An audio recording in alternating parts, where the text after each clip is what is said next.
দেখছেন হ্যালো। ভাই কি সুন্দর একটা সরিষার ক্ষেত। দেখেন কি সুন্দর একটা সরিষার ক্ষেত, অনেক সুন্দর দেখা যায় সরিষার ক্ষেত। দিক দিয়ে এদিক দিয়ে এই সরিষা গাছটাই অনেক সুন্দর। আর সামনে আর সরিষার ক্ষেত নেই, পুরা পুরা চক হাঁটলেও আর সরিষার ক্ষেত, এত সুন্দর সরিষার ক্ষেত পাওয়া যাবে না। দেখেন কি সুন্দর সরিষার ক্ষেতটা। এই হলো পেছনের রাস্তাটা, এই যে দেখেন কি সুন্দর একটা ইয়া, এই যে কত সুন্দর দেখা যাইতেছে সরিষার ক্ষেতটা।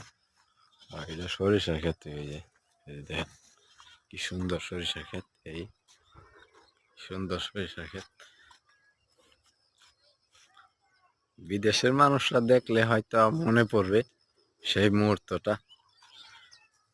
যারা বিদেশ আছেন এই গ্রামের, তারা দেখলে হয়তো মনে মনে এই যে বিদেশের মুহূর্তটা। এই যে দেখেন কি সুন্দর, এই যে এই দেখেন এটা হইলো আমের বাগানটা।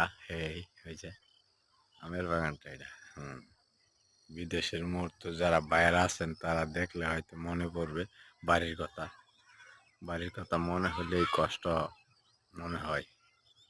অনুভূতিটা শেয়ার করে দিলাম, আপনারা পারলে